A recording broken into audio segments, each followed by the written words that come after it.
Arabic learning must be easy. Good afternoon, ladies and gentlemen. My name is Luay. Welcome to the first lecture of the language course on our channel, Academia Dimashq or Damas Academy. Here we go.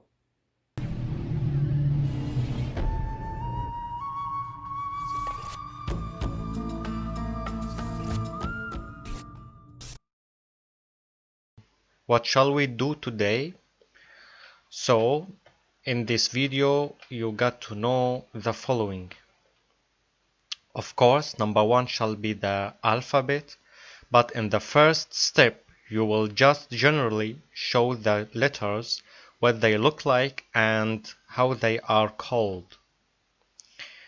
In the second step, you will learn correctly the first letter, and at the end, we will teach you an essential point that will be very helpful for you.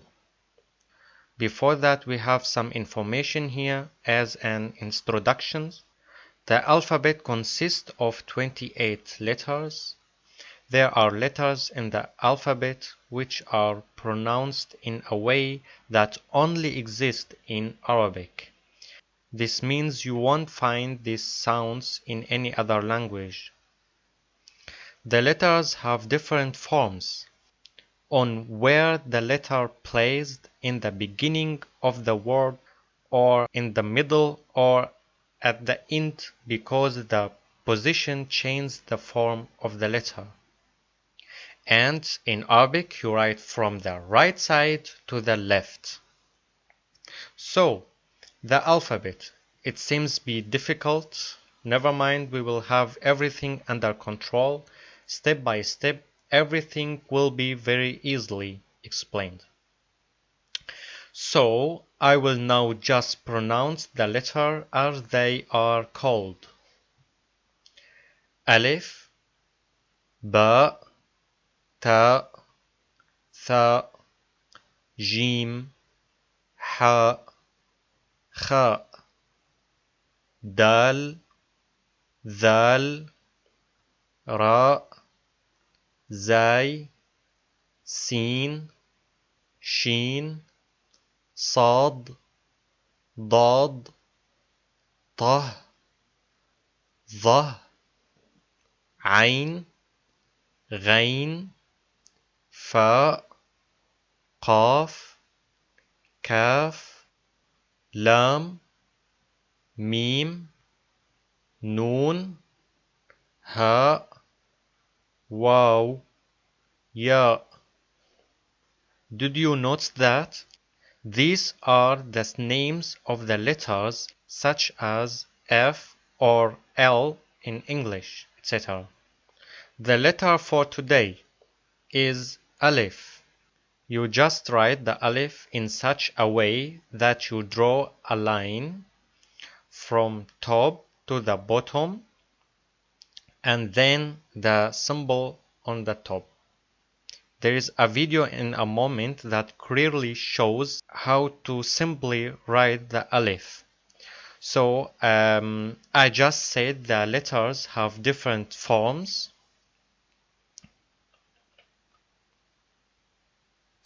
The Alif has two forms, namely with Hamza and without Hamza. The symbol on the line is called Hamza. And now the video.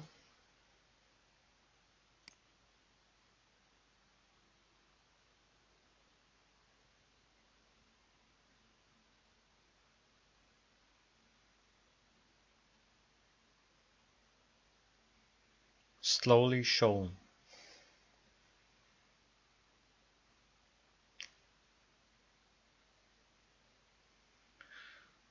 And let's go on. Here we have two examples of the first form of the letter Alif with Hamza. As simple examples, we have the noun ab, and this means father, and which means mother, On the next slide, we also have two examples of the second form of the letter Alef, but without Hamza, namely Baba. This also means father, and Mama, similar to English. You can clearly hear the difference, so that in the case of Alif with Hamza, there is a distinct glottal blow, ab, but in the case of Alif without Hamza, there is no glottal blow, but simply a long A, Baba, Mama. I will explain in detail the Hamza symbol and all the ways it's written and pronounced in another video later, but that will only happen after we have enough knowledge.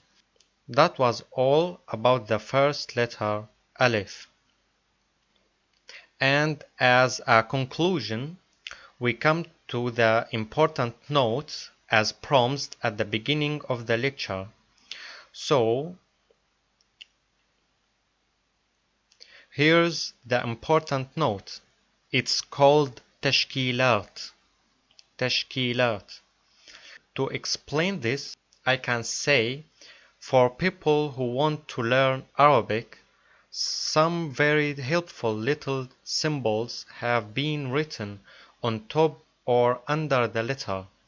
These symbols help the beginners to read or understand the words easier and better. Not only like that, but also read complete text without even understanding a single word. Interesting, right?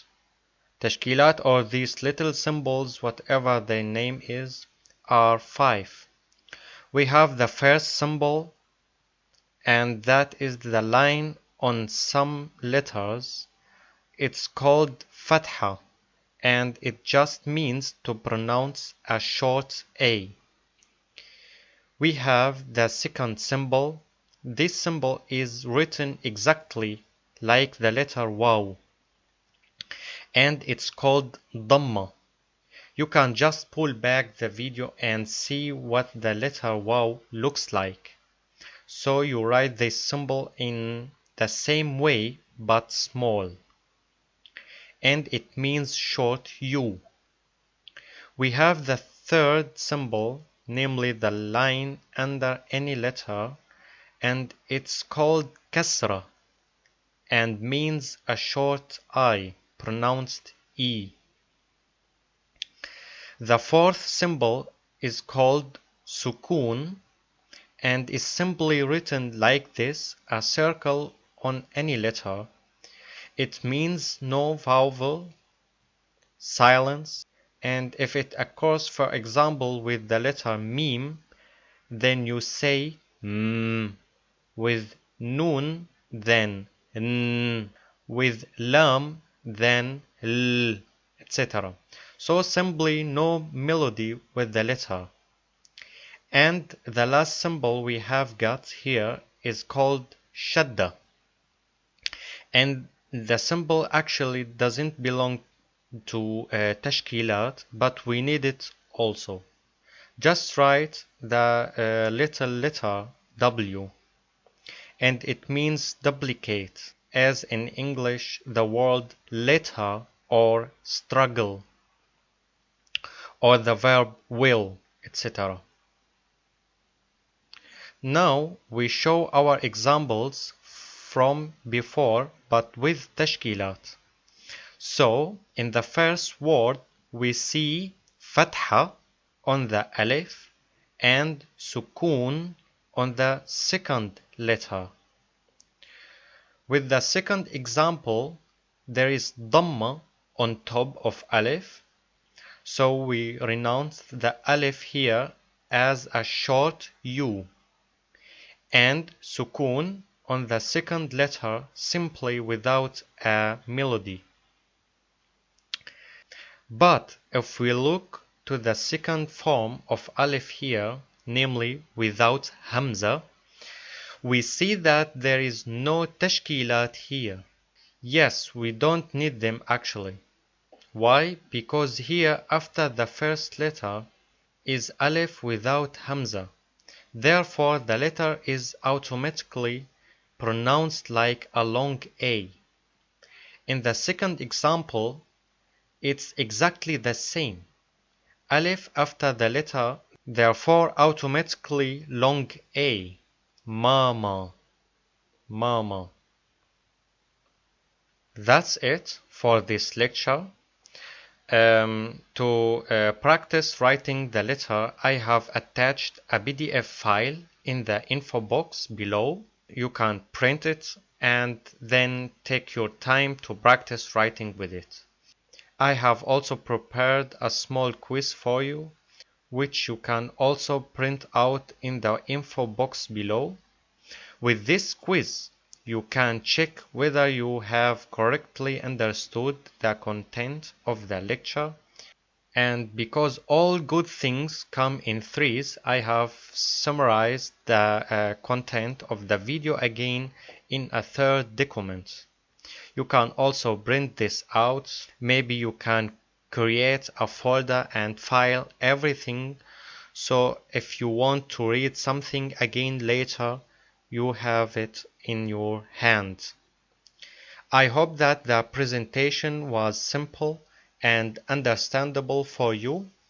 And don't worry, it's already clear that the symbols and the alphabet we saw today seem complicated, but we will practice that in every lecture until you have mastered them perfectly.